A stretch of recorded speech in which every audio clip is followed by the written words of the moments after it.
Good day mga kagrasa. Papakita ko pala sa inyo paano natin kabit yung piston.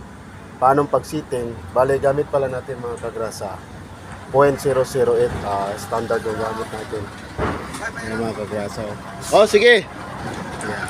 Kailangan pag-sit itong piston ring mga kagrasa. Kailangan nakaano. Ayan. Ganyan ang layo. Tapos dito naman yung isa. Itong compression. Yan, nakaganyan yan mga kagrasa. Yan. O yan ha, yung gap niya mga kagrasa, tsaka ito. Tapos itong piston ring, oil ring, dito naman siya banda. Yan. Ganun lang diskarte mga kagrasa. Ngayon, ito naman yung ano natin. Yung pinaka special tools. Ito yung compression natin. Piston ring compression. Mayroon na kami na kabit mga kagrasa. Ito. Tatlo na. 1, 6, tsaka 5. Yan. Gagapang tayo ngayon sa ilalim mga kagrasa. Pakita ko pala sa inyo. Yan. Kung anong clearance ng ano. Pagkikit namin dito mga kagrasa, 17 lang naman to na bolt. Torque lang namin dito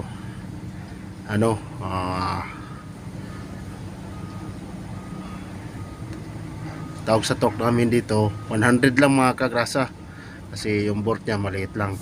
Tapos pagkahigpit nito mga kagrasa, hanggat maaari titingnan mo tong clearance, kagaya nyan.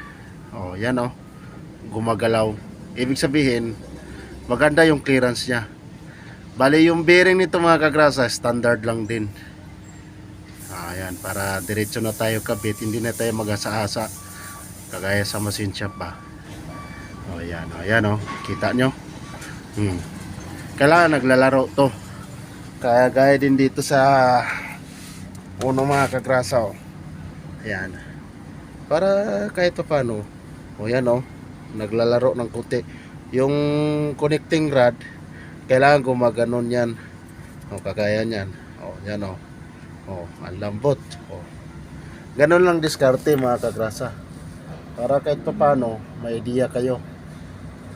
Tapos ikutin natin ngayon para kahit pa paano makita natin kung maganit pa o smooth lang yung pag-ikot ng makina. Ayan, simulan na natin.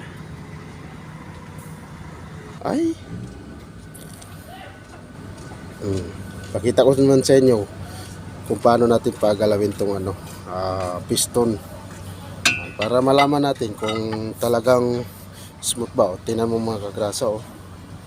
Ayan, malambot lang ikutin yung makina. Ganun lang diskarte mga kagrasa, kasi pag ikot mo sa makina sobrang tigas, no good yun. Ibig sabihin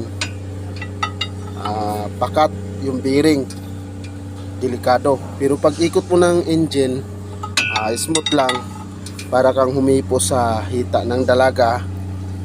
Kagaya niya smooth na smooth lang parang ikaw. Ayan.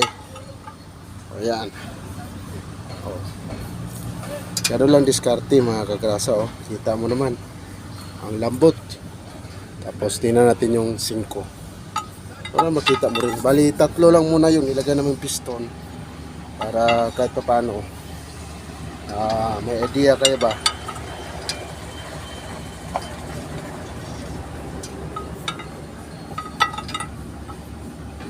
Ayan tira mo yung 5 gumagalaw na paakyat.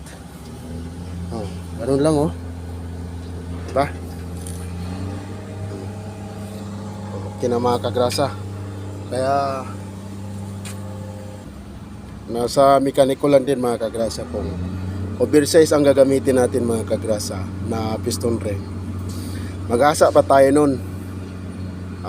0.05 ang gamit namin pag oversize, pero standard tayo 0.008 lang yung gamit natin. Pero okay naman yung standard, kasi bago naman yung liner nya.